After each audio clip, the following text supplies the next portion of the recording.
सुबह का समय था। सुमित्रा देवी पूजा कर रही थी। हे भगवान, मेरे परिवार की रक्षा करना। रसोई में दोनों बहुएं चाय बना रही थी और आपस में बातें कर रही थी। दोनों के सिर पर घूंघट था। दीदी, अम्मा जी का 60वां जन्मदिन है, कुछ खास करना चाहिए। हाँ प्रिया, लेकिन वो तो नई चीजों से डरती रहती है। पिछली बार मोबाइल देखकर कितना घबरा गई थी। याद है, कहा था कि ये काला जादू का डिब्बा है। राजेश और विकास ऑफिस जाने की तैयारी कर रहे हैं। मीरा, मम्मी फिर पड़ोसियों से झगड़ा न करे। कल ही कह रही थी कि किसी की गाड़ी अशुभ रंग की है। सुमित्रा देवी रसोई में आती थी। दोनों बहुएं झट से चुप हो जाती थी और घूंघट और नीचे कर लेती थी। क्या चुपचाप बातें कर रही थी? कोई चालाकी तो नहीं चल रही? कुछ नहीं अम्मा जी, बस आज के खाने के बारे में सोच रही थी। शाम के समय पूरा घर जन्मदिन की रंग बिरंगी सजावट से सजा हुआ था। केक टेबल पर रखा था और सभी इकट्ठा हुए थे। मम्मी, 60 साल पूरे हो गए। कितना खुश हूँ मैं। अम्मा, आपकी उम्र भी है और अकल भी। हमें गर्व है आप पर। अम्मा जी, खास मौके के लिए हमने खास गिफ्ट लाया है। अच्छा, देखती हूँ क्या है। कहीं कोई अजीब चीज तो नहीं है ना? नहीं अम्मा जी, ये बहुत अच्छी चीज है। इससे आपको बहुत मदद मिलेगी। सुमित्रा देवी डरते डरते बक्सा खोलती है। अलेक्सा दिखाई देता है। अरे, ये क्या है? अम्मा जी, ये अलेक्सा है। ये आपकी मदद करेगा। कुछ भी पूछिए, ये जवाब देगा। मुझसे बात करेगा? कहीं ये कोई भूत प्रेत तो नहीं? मीरा अलेक्सा चालू करती है। नीली लाइट चमकती है। अलेक्सा, टाइम क्या है? शाम के 5 बजे हैं। सुमित्रा देवी चीखती है और पीछे की तरफ भागती है। अरे, ये डब्बा तो बोल रहा है। इसमें कोई भूत है। भगाओ इसे यहाँ से, भगाओ भगाओ। मम्मी, ये नई टेक्नोलॉजी है, कोई भूत नहीं। अगली सुबह जब सुमित्रा देवी अकेली बैठी थी और घर में सन्नाटा था, तभी वो सावधानी से अलेक्सा के पास गई। सुन, अगर तू सच में कोई देवी है तो बता, आज का मौसम कैसा है? आज धूप निकलेगी, तापमान 25 डिग्री है। अरे वाह, ये तो सब कुछ जानती है। धीरे धीरे सुमित्रा देवी का डर खत्म होता गया और वो एलेक्सा से दोस्ती करने लगी। ओ मेरी लाडली अलेक्सा बेटी, तू कितनी छोटी है। अभी तो तेरी आवाज भी बच्चों जैसी है। जब तक कोई जवाब नहीं आता तो वो चिंतित हो जाती है। अरे अरे, बोल क्यों नहीं रही? शर्मा रही है क्या? अलेक्सा अचानक बोलता है। मैं आपकी रेसिपी में मदद कर सकती हूँ। अरे वाह, ये तो खाना भी बनाना जानती है। अब सुमित्रा देवी हर छोटी बड़ी बात के लिए अलेक्सा से पूछने लगती थी। अलेक्सा बेटी, उठ गई? अच्छा है, जल्दी उठने वाले बच्चे अच्छे होते हैं। अच्छा सुन, आज मुझे कौन सा रंग पहनना चाहिए? नीला रंग अच्छा लगेगा। वाह, आज भी नीला? तुझे ये रंग बहुत पसंद है ना?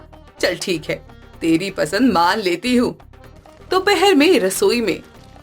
अलेक्सा, दाल में कितना नमक डालूं? 1 चम्मच नमक डाले। तीसरे दिन शाम को जब राजेश और विकास ऑफिस से वापस आए थे, रसोई में दोनों बहुएं परेशान चेहरे लिए बर्तन साफ कर रही थी।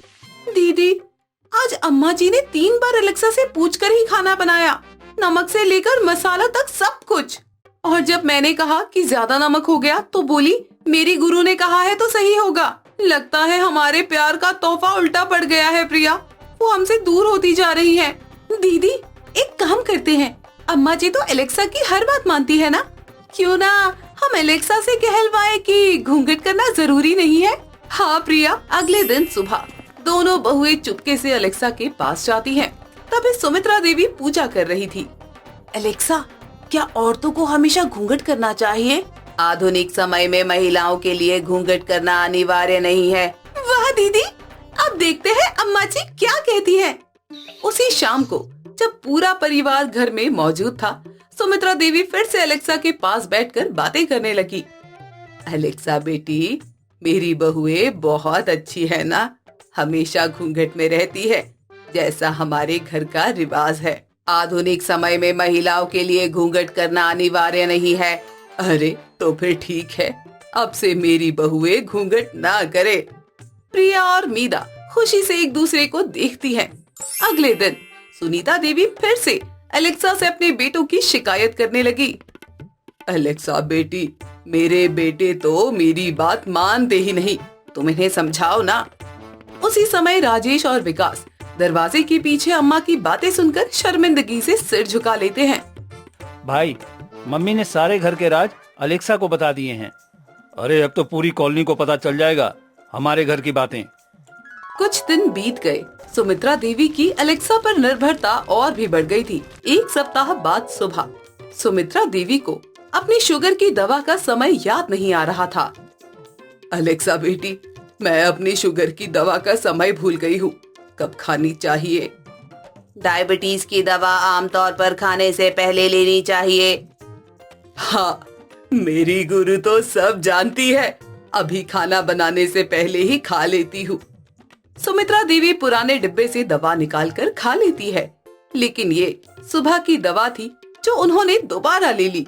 2 घंटे बाद सुमित्रा देवी की तबीयत खराब हो जाती है। अरे मेरा सिर चकरा रहा है। प्रिया दौड़ कर आती है। अम्मा जी क्या हुआ? आप इतनी परेशान क्यों लग रही हैं? अलेक्सा ने कहा था खाने से पहले दवा खाओ, मैंने खा ली। अम्मा जी, आपने सुबह भी तो दवाई खाई थी, मैंने देखा था 2 बार दवा खाने से शुगर बहुत गिर जाती है। परिवार के सभी लोग घबराकर इकट्ठा हो जाते हैं। गाड़ी निकालो, अभी क्लिनिक चलना होगा। मम्मी, आप तो हमेशा कहती थी कि दवा दारू में लापरवाही नहीं करनी चाहिए। अम्मा, आपको अकेलापन महसूस हुआ तभी तो आपने अलेक्सा को सब कुछ मान लिया। क्लिनिक में इमरजेंसी डॉक्टर चेकअप कर रहे थे। डॉक्टर शर्मा, जो कई सालों से इस परिवार का इलाज करते आए थे, तुरंत पहुंच गए थे।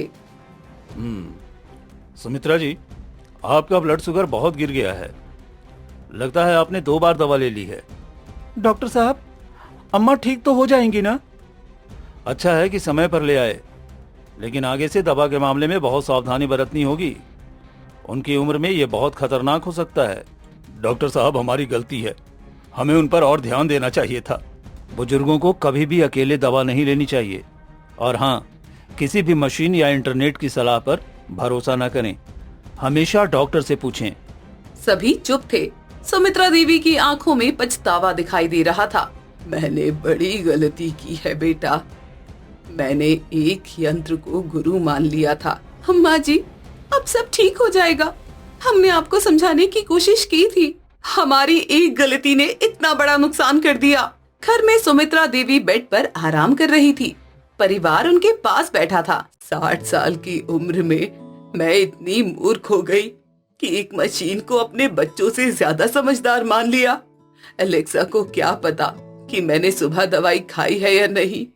मेरे बच्चे मुझसे कितना प्यार करते हैं और मैं उनकी बजाय एक डिब्बे की बात मान रही थी। अम्मा जी, हमारी भी गलती है, हमें आपको अकेला महसूस नहीं करने देना चाहिए था। नहीं बेटी, तुम सब तो बहुत अच्छे हो। गलती मेरी थी कि मैंने तकनीक और रिश्तों में फर्क नहीं समझा। मम्मी, टेक्नोलॉजी अच्छी चीज है, लेकिन अपनी सेहत के लिए हमेशा डॉक्टर से सलाह लेनी चाहिए।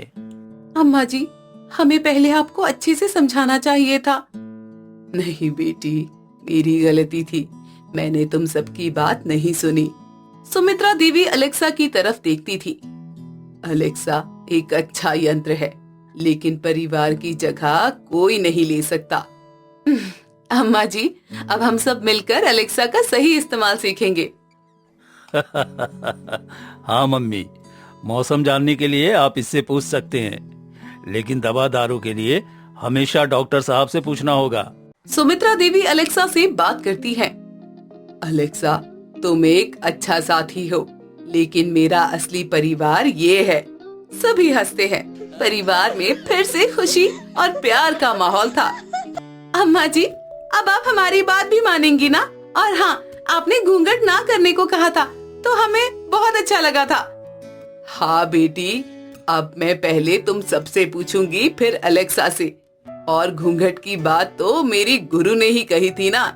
घर में फिर से हंसी खुशी का माहौल था। परिवार एक साथ बैठकर चाय पी रहा था। देवी ने अपने पांचों बेटों को खूब पढ़ाया लिखाया था और अलग अलग देशों में आगे की पढ़ाई के लिए भेज दिया था।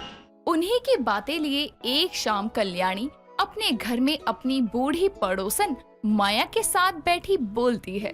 अरे अम्मा, क्या बताऊं, मेरे बेटों ने तो अलग अलग देशों में पढ़ाई पूरी कर ली। अब देखना, जब वो यहाँ आएंगे तो उनको बहुत अच्छी नौकरी मिल जाएगी, फिर तो मेरी जिंदगी सुकून से बीतेगी। ऐसे कैसे सुकून कल्याणी बेटा, आखिर 5 बेटों की माँ हो, कम से कम उनकी शादी करने तक तो तुम्हें सुकून नहीं होगा। हाँ, ये बात तो तुमने सही कही अम्मा। वैसे मेरे बेटे आ जाएं, फिर उनके लिए अपने देश की सुंदर सुशील लड़कियां ढूंढकर उनकी शादी करवाऊंगी। सही है कल्याणी बेटा। अच्छा तो बताओ, आ रहे हैं तुम्हारे 5 रतन? अगले हफ्ते आ रहे हैं 5 एक साथ। मैं बहुत खुश हूँ, इतने समय बाद अपने बेटों को देखूंगी। कुछ देर यूं ही माया और कल्याणी गप्पे मारती है और फिर माया अपने घर चली जाती है। एक हफ्ते बाद जब सुबह सुबह कल्याणी देवी अपने बेटों के स्वागत के लिए आरती की थाली तैयार कर रही होती है, तभी उसके घर की डोरबेल बजती है और वो कहती है, लगता है मेरे अनमोल रतन आ गए। कब से दीदार को तरस रही थी आंखें। कल्याणी आरती की थाली लिए दरवाजे की तरफ जाती है और जैसे ही दरवाजा खोलती है तो सामने उसके 5 बेटे तो होते हैं, लेकिन उनके साथ होती है 5 लड़कियां। ये देखकर कल्याणी देवी आरती उतारने से पहले अपने बच्चों से कहती है, ये क्या, तुम 5 तो मेरी ही संतान हो, लेकिन ये 5 किसकी संतान है? मेरा मतलब ये 5 कन्याएं कौन है तुम्हारे साथ? माँ, ये 5 आपकी बहुएं हैं। मेरे साथ जो खड़ी है वो है मेरी पत्नी ऐना। सुमित के बगल में जो खड़ी है वो है उसकी पत्नी एमिका। मोहन के साथ है उसकी पत्नी एंटोनियो। और मेरे साथ वाली मेरी पत्नी दीक्षा। और अर्जुन के साथ में जो खड़ी है वो उसकी पत्नी उल्फत। वाह रे मेरे कपूतो, तुम्हें मैंने 5 अलग अलग देशों में पढ़ने भेजा था, न कि वहाँ की अलग अलग लड़कियों को बिहार के लाने के लिए। बताओ, इन 5 देश की अजीब चिड़ियाओं को मैं कैसे संभालूंगी? माफ कीजिएगा गुस्ताखी के लिए अम्मी जान, लेकिन हम जैसी भी हैं, है तो आपके बेटे की बेगम ही, और अब आपको हमें कबूल करना ही पड़ेगा। इमावाता शिता चिहा किता नोड़ो। अरे अरे, ये क्या कह रही है? एक पल के लिए मैं उर्दू के बोल समझ भी लूं, पर ये क्या कह रही है? अरे एमिका, तुमको मैंने हिंदी सिखाई है ना, तो हिंदी में बात करो। वैसे माँ, इसके कहने का मतलब है कि अब आपकी बहुएं आ गई हैं, तो उनका स्वागत कर ही लो। हाँ माँ, अब अपनी नाराजगी छोड़कर हमें अंदर आने दो। कल्याणी अपने गुस्से को साइड रखकर अपनी अलग अलग देशों से आई 5 बहुओं का गृह प्रवेश करवाकर उनको घर में दाखिल करती है और सारी की सारी अपने अपने कमरों में अपने पतियों के साथ आराम करने चली जाती हैं। अगले दिन जब 5 तैयार होकर नीचे आती हैं, तो उनको देखकर कल्याणी कहती है, आ गई 5 बहुओं, चलो अब आ गई हो तो जाओ और अपनी पहली रसोई की रस्म में कुछ मीठा बना लो। गुस्ताखी माफ करें अम्मी जान, लेकिन एक ही रसोई घर में हम 5 कैसे काम कर सकती हैं? Yes mother in law, she is absolutely right. Mother लूं? किसकी मदर लूं और मैं क्यों लूं? उसका मतलब है कि उल्फोत सही कह रही है। दीक्षा आपा, उल्फोत नहीं उल्फत, उल्फत नाम है मेरा। यस गोमे नासाई। ये गोमो कौन है? मेरा मतलब माफ करना। सीसो गोरा और दिगा में रापिदो क्यों? ए चुप, मैं कह देती हूँ तुम 5 को, विदेश में पढ़ाई मेरे बेटों ने की है, मैंने नहीं की, इसलिए मेरे से हिंदी में बात करो। ओ ओके सासू माँ, मैं कह रही थी कि जल्दी से बताओ क्या करें। एक एक करके अपनी अपनी डिश बना लो। सबसे पहले बड़ी बहू बनाएगी, फिर उसके बाद वाली और फिर उसके बाद वाली, ऐसे ही 5 लाइन से बना लेना। इतना कहकर कल्याणी तो अपने कमरे में चली जाती है, लेकिन उसकी 5 अलग अलग बहुएं डिश भी अलग अलग ही बनाती है, वो भी अपने अपने देश की। कुछ देर में जब कल्याणी अपने बेटों के संग नीचे टेबल पर नाश्ते के लिए बैठी होती है, तो अपनी बहुओं से कहती है, लाओ दिखाओ 5 ने क्या बनाया है। सासू माँ, ये लो पहले मेरी डिश खाओ, इसका नाम है अंथेटिक क्रेमा काटेलाना। ये क्या किसी जगह के नाम पर बनाई है क्या? माँ जी, आप ये खाइए, ये मैंने बनाई है, माची को डांगो। अरे वाह मेरी जान, मोची को डांगो बनाया है। ये कैसा नाम है? डांगो, डंगर से बनवाया है क्या? Hey mom, it's my dish pudding. अब इसने क्या बनाया है? पू। माँ, उसने पुडिंग बोला, इसका मतलब हलवा बनाया है। और अम्मी जान, हमने सेवइयाँ बनाई है। चलो पांचों अपनी अपनी डिश रख दो मेरे सामने, मैं सबकी डिश चख लूंगी। कल्याणी अपनी 5 बहुओं के हाथ का बना मीठा खाकर उन्हें नेक देती है और ऐसे ही दिन गुजरते हैं। माना कल्याणी को अपनी 5 अलग अलग देश से आई बहुओं की भाषा को समझने में कई बार दिक्कत होती थी, लेकिन उसकी बहुएं भी अपनी सास के लिए कोशिश कर रही थी कि वो हिंदी में ही बात करे। आखिर जैसा देश वैसा भेष। खैर, अब बहुएं आई थी तो मुंह दिखाई तो करनी ही थी। तो उनके आने के 1 हफ्ते बाद कल्याणी अपनी 5 बहुओं की मुंह दिखाई रखती है, जिसमें वो आसपास की सब औरतों को बुलाती है। सब औरतें आती हैं, जिनमें माया भी आकर कल्याणी से कहती है, कल्याणी बहन, तुमने तो कहा था तुम अपनी बहुएं एकदम देसी लाओगी, लेकिन ये तो उल्टा हो गया। तुम्हारे बेटे आए तो अलग अलग विदेशी बहुएं उठा लाए, सारी की सारी अलग अलग देशों से, और एक तो हमारे दुश्मन देश से है।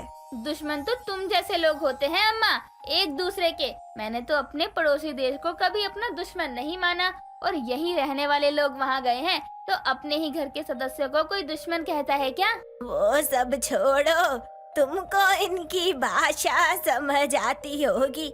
सुना है एक स्पेनिश बोलती है, एक जापानी, एक नेपाली और एक तो अंग्रेजन है। गुस्ताखी माफ आंटी जान, लेकिन अम्मी जान को हमें समझने में कोई तकलीफ नहीं होती। हम 5 भले ही अलग अलग देश से आई हैं, लेकिन हमारे देश में भी ससुराल की इज्जत को बनाए रखने का ही कलमा पढ़ाया जाता है।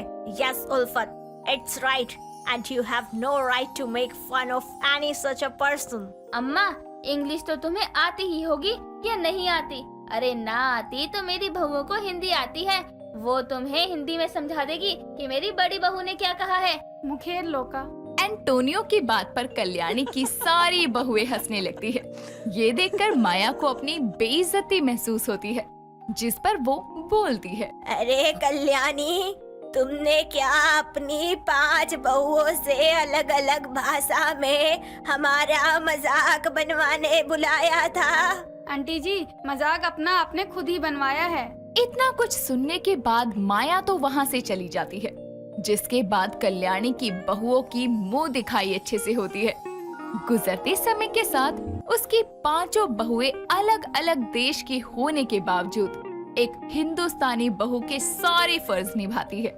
ये देखकर कल्याणी एक दिन अपनी बहुओं को अपने पास बुलाकर उन 5 को एक एक हार देकर कहती है, बहुओं, मुझे लगा था तुम 5 अलग अलग देशों से हो तो ना जाने कैसे एडजस्ट करोगी यहाँ। मैं तुम सबको तुम मुझे समझ भी पाओगी या नहीं, लेकिन मैं गलत थी। मुझे लगता था संस्कार सिर्फ हिंदुस्तानी लड़कियों में ही होते हैं, लेकिन तुमने मुझे गलत साबित कर दिया। माँ जी, आपने भी हमें बहू नहीं बेटी बना के रखा। शुरू में हमें कितनी प्रॉब्लम हुई, लेकिन आपने तब भी हमें डांटा नहीं। जी अम्मी जान, आप तो लाजवाब है। T Amo, mother in law. क्या लो? She's saying she love you. माँ पानी ती मिलाए माया गुच्छू आमा। She's also saying I love you, mother-in-law. अच्छा बहू, I love you too. और ऐसे ही ये 5 अलग अलग देश से आई 5 बहुएं एक साथ प्यार से अपनी सास और पति के साथ एक ही घर में रहती हैं।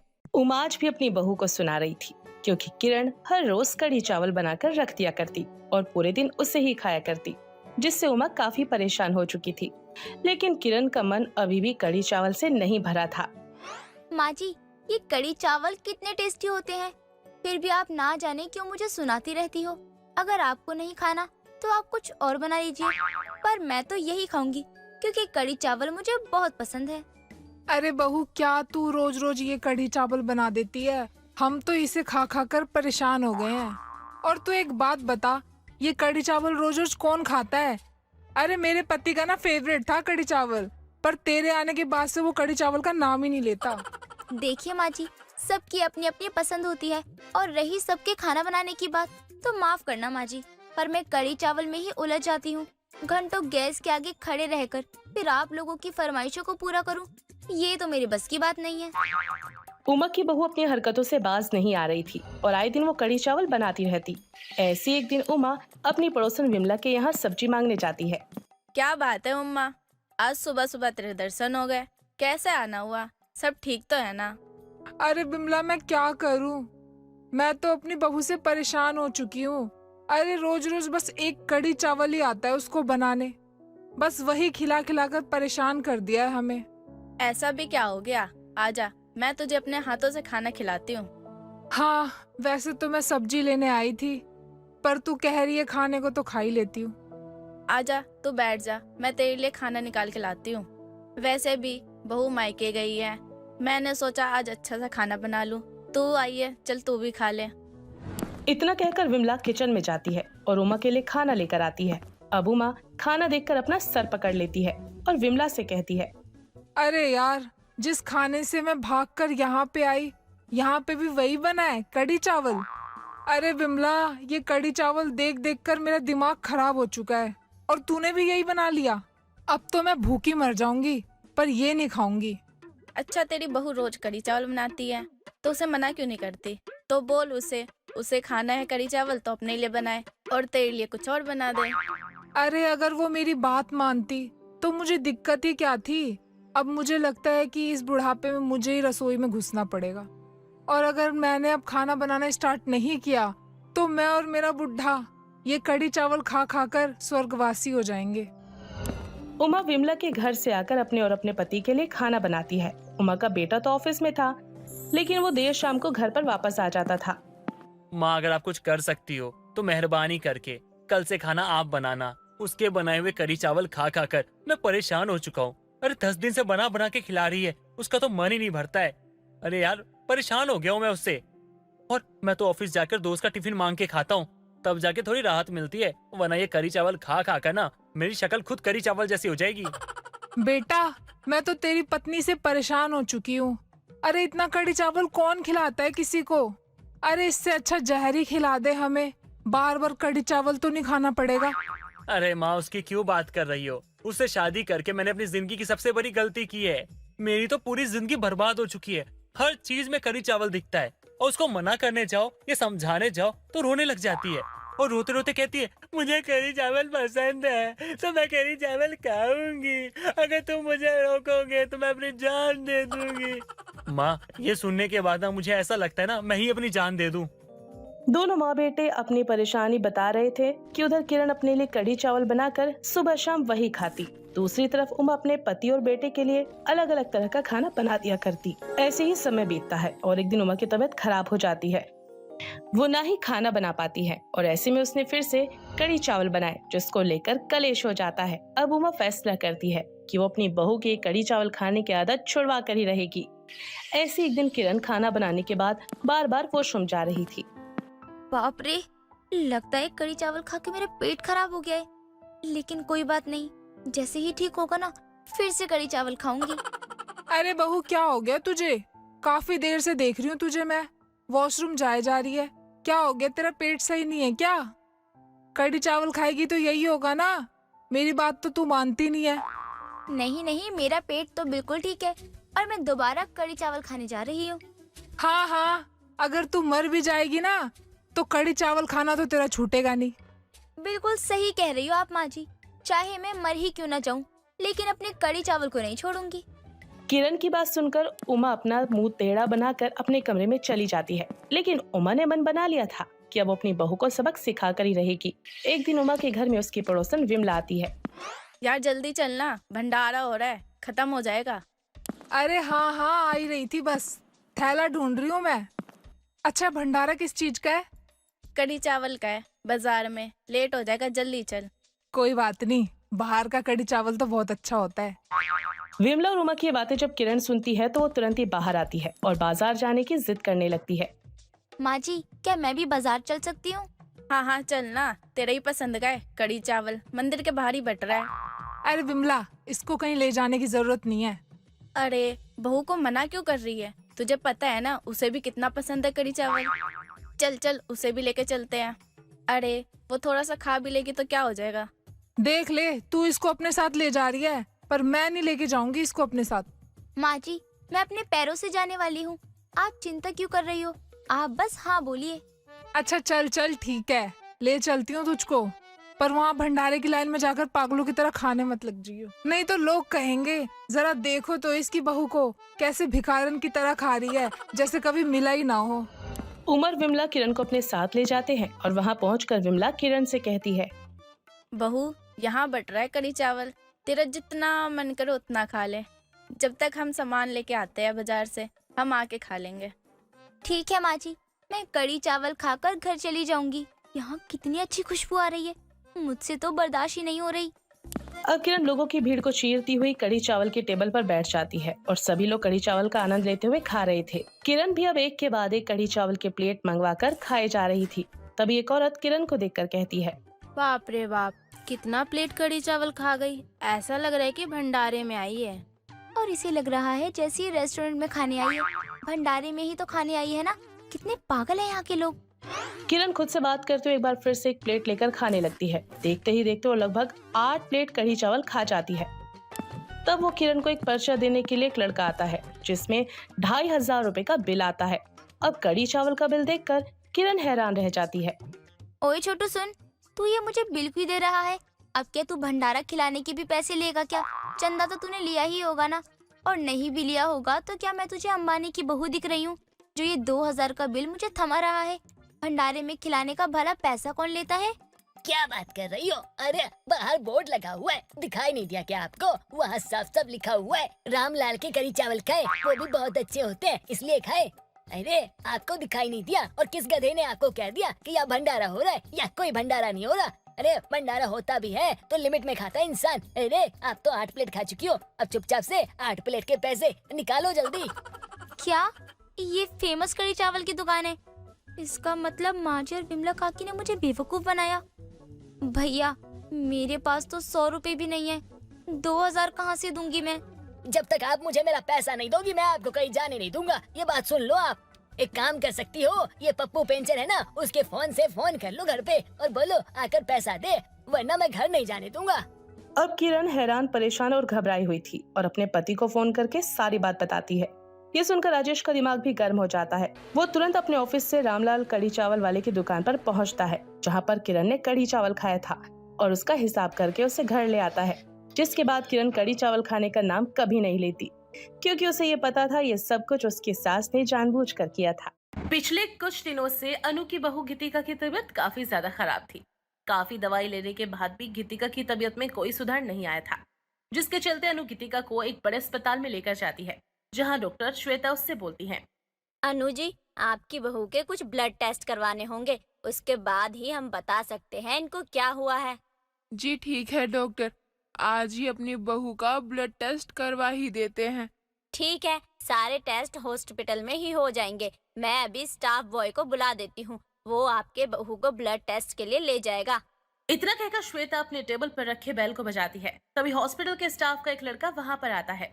श्वेता एक स्लिप में उसे गीतिका के टेस्ट के बारे में लिखकर दे देती है। एक लड़का गीतिका को अपने साथ लैब में ले जाता है, जहां गीतिका के अलावा एक और पेशेंट बैठी हुई थी। तभी वो लड़का बोलता है, आपका नाम क्या है? गीतिका। और आपका नाम क्या है? गीतिका। क्या बात है, कमाल की बात हो गई, दोनों का नाम सेम टू सेम। चलिए कोई नहीं, मैं दोनों का ब्लड सैंपल ले लेता हूँ। सुनिए, मेरे वाले पे आप गीतिका चौहान लिख दीजिए ताकि मिस्टेक ना हो। इतना कहकर वो लड़का पहले गीतिका के ब्लड सैंपल लेता है और फिर साइड में रखकर उस लड़की के ब्लड सैंपल लेता है और दोनों को बाहर भेज देता है। तभी उस लड़के का फोन बजता है और वो फोन पर बात करने लगता है।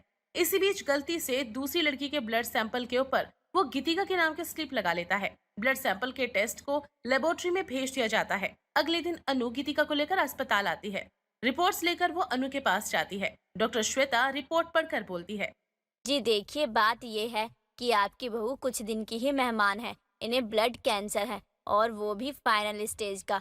आई एम सॉरी, पर उनके पास वक्त बहुत कम है। ये क्या कह रही हैं आप? आपके कहने का क्या मतलब है? कि मेरी बहू मरने वाली है? जी हौसला रखिए, जो रिपोर्ट्स कह रहे हैं मैं वही बता रही हूँ आपको। आपको जरूर कोई धोखा हो रहा है। आप अच्छे से पढ़िए, ऐसा नहीं हो सकता।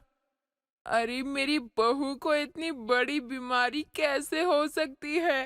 प्लीज समझने की कोशिश कीजिए। अब आपको आपकी बहू का बहुत ख्याल रखना है। जब पेशेंट को ये पता हो कि वो मरने वाला है तो उसके लिए इस टाइम को काटना बहुत ज्यादा मुश्किल हो जाता है। आप जितना हो सके अपनी बहू को खुश रखने की कोशिश कीजिए। बाकी जो भी दवाइयाँ हैं वो मैं लिख कर दे देती हूँ।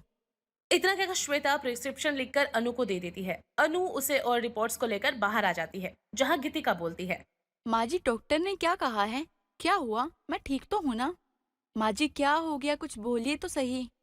बहू तू मरने वाली है। तुझे कैंसर हुआ है। तेरे पास बस थोड़े से ही महीने का समय रह गया है। अनु की बात सुनकर गीतिका के पैरों तले से जमीन खिसक जाती है। काफी देर तक वो कुछ नहीं बोलती और एकदम से चुप हो जाती है। तभी अनु बोलती है, बेटा तू चिंता मत कर, मैं बड़े से बड़े डॉक्टर के पास तुझे लेकर जाऊंगी, लेकिन तुझे कुछ नहीं होने दूंगी। अपनी सास पर भरोसा रख बेटा। जैसे तैसे समझाकर अनु गीतिका को घर ले आती है। अपने मरने की बात सुनकर गीतिका एक अजीब सी सोच में डूब जाती है। अब वो ना ठीक से खाती थी और ना किसी से बात करती थी। बस सारा सारा दिन उसकी आंखों में आंसू यूं ही बहते रहते। ये देखकर अनु गीतिका से बोलती है, गीतिका बेटा, माना कि बहू तू मरने वाली है। तेरे हाथों में जीवन की रेखा बहुत कम है, पर जितनी है बेटा तू उसी में ऐसे रो रो कर क्यों बिता रही है? मुझसे तेरा ये दर्द देखा नहीं जाता बेटा। तेरे पास जितना वक्त है उसमें तू हंस खेल, तुझे जो चाहिए वो कर, पर खुद को ऐसी तकलीफ मत दे बेटा। माँ जी मैं क्या करूँ? कहाँ जाऊँ? मेरा कुछ करने का मन नहीं करता। जब जब मुझे ख्याल आता है मेरे पास बस गिनती के कुछ ही दिन बचे हैं। मैं हर दिन एक मौत मरती हूँ माँ जी। मुझे तो यमराज साक्षात दिखाई देते हैं। मुझे तो आपके अंदर भी यमराज दिखाई देते हैं। मैं आप लोगों पे बोझ बन गई हूँ। इससे तो अच्छा था भगवान मुझे सीधे बुला लेता। मैं ऐसे दिन दिन नहीं मर सकती माँ जी, नहीं मर सकती। इतना कहकर गीतिका रोती हुई अपने कमरे में चली जाती है। दिन गुजरते हैं। गीतिका की कैंसर की बीमारी धीरे धीरे आसपास के लोगों को पता चलने लगती है। हर कोई उसे सिंपैथी देने के लिए उसके घर पर आता है और गीतिका धीरे धीरे डिप्रेशन में जाने लगती है। ऐसी अनु की देवरानी कुमकुम गांव से गीतिका का पता लेने आती है और बोलती है, दीदी, बहू के बारे में सुनकर बहुत बुरा लगा कि बहू मरने वाली है। ये बात सोच सोच के हमारा कलेजा छिला जा रहा है। ना जाने आप ये गम कैसे पी के जी रही हो। अब मैं कर भी क्या सकती हूँ? मैंने हर किसी अच्छे बड़े डॉक्टर को दिखा लिया, लेकिन गीतिका के बचने की कोई उम्मीद नहीं है। मेरी बहू मुझे छोड़कर चली जाएगी, इस सच को मैं झुठला नहीं सकती हूँ। दीदी हौसला रखिए, आप ही को तो बहू को हिम्मत देनी है। और कितना हौसला बनाऊं कुमकुम?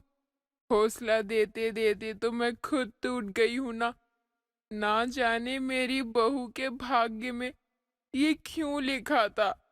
ऐसे ही दिन गुजरते चले जाते हैं, लेकिन किसी को अब तक इस बात की खबर नहीं थी कि कैंसर की एक रिपोर्ट ब्लड टेस्ट पर बना दी गई है। डॉक्टर श्वेता कैंसर के अकॉर्डिंग गीतिका का ट्रीटमेंट करती जाती है। गलत मेडिसिन खाने की वजह से अब गीतिका की तबीयत और ज्यादा बिगड़ना शुरू हो जाती है। साथ ही उसका डिप्रेशन लेवल भी बढ़ जाता है। अनु फिर से गीतिका को डॉक्टर श्वेता के पास ले जाती है, जहाँ डॉक्टर गीतिका की हालत को देखकर बोलती है, मुझे ये समझ नहीं आ रहा कि हो क्या रहा है। जो सिम्टम्स कैंसर पेशेंट के अंदर दिखते हैं वो तो इनमें दिखाई नहीं दे रहे, जबकि इनकी ब्लड रिपोर्ट में साफ साफ लिखा है कि इनको 3rd स्टेज ऑफ कैंसर है। ट्रीटमेंट भी उसी की अकॉर्डिंग किया जा रहा है, फिर भी रिजल्ट कुछ और ही बयां कर रही है। डॉक्टर कुछ भी कीजिए, लेकिन मेरी बहू को मैं ऐसे तड़पते हुए नहीं देख सकती हूँ। मेरी बहू मरने से पहले ही जिंदा लाश हो गई है।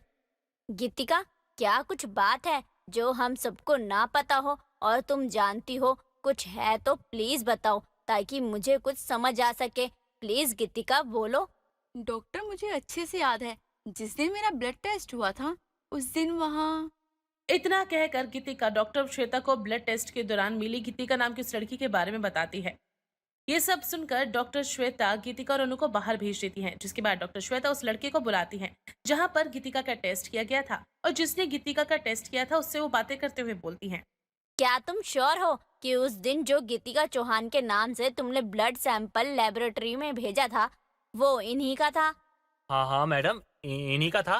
पर क्या?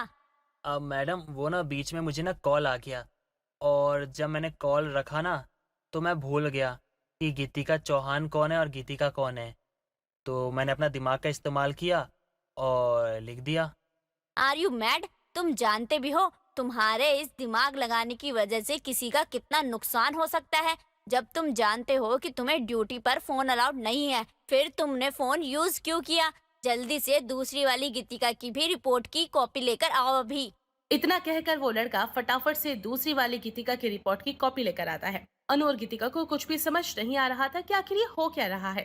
डॉक्टर फिर से गीतिका का ब्लड सैंपल लेते हैं और इमीडिएटली उसकी रिपोर्ट लेबोरेटरी से मंगवाती है, जिसके बाद अनु और गीतिका को वापस से अपनी केबिन में बुलाती है और बोलती है, अनु जी, आपके लिए गुड न्यूज है, अब आपकी बहू नहीं मरने वाली है। ये क्या कह रही हैं आप डॉक्टर? मतलब ये खुशी की बात है, लेकिन पहले जो आपने कहा था मेरी बहू बच नहीं सकती, वो कैसे मुमकिन हुआ? ये आपको वही बताएगा जिसकी वजह से ये सब कुछ हुआ है। मुझे माफ़ कर दीजिए, मुझसे गलती हो गई। मैंने ना गलती से ना ब्लड सैंपल चेंज कर दिया, और जिसके कारण आपको ये लगा कि आपकी बहू को बीमारी हो गई है, और इलाज के लिए जो दवाइयाँ इनको दी गई उसे खाने से इनकी ज़्यादा तबीयत खराब हो गई और ये डिप्रेशन में चली गई। प्लीज़ मुझे माफ़ कर दीजिए। तुम्हारी इस माफी की कोई वैल्यू नहीं है। पेशेंट की नजरों में डॉक्टर उनके लिए भगवान होते हैं। कितना भरोसा करके कोई पेशेंट हमारे पास इलाज करवाने के लिए आता है, लेकिन तुम जैसे लोगों की गलती की वजह से कितने ही ट्रीटमेंट गलत हो जाते हैं। अगर गीतिका जी को कुछ हो जाता तो हम क्या करते? जिस पेशेंट को इलाज की जरूरत थी उसे इलाज नहीं मिल पाया, और जिन्हें जरूरत नहीं थी वो खामखा बीमारियों का शिकार हो गई, वो भी सिर्फ तुम्हारी गलती की वजह से। आज के आज ही मैं तुम्हें सस्पेंड करवा दूंगी। इतना कहकर डॉक्टर श्वेता उस लड़के को वहाँ से भेज देती हैं। बेटा अब तो नहीं मरने वाली है तू जानती नहीं है कि मैं इस बात को सुनकर कितनी ज्यादा खुश हूँ। डॉक्टर श्वेता, आपका बहुत बहुत शुक्रिया जो आपने सारे सच का पता लगाया। इतना कहकर अनु गीतिका को वहाँ से ले जाती हैं, और अब गीतिका बिना किसी मौत के डर से अपना जीवन बिताती है। दोस्तों, अगर आपको ये कहानी पसंद आई तो इसे लाइक करें, शेयर करें और कमेंट करके बताएं कि कहानी में आपको सबसे अच्छा क्या लगा।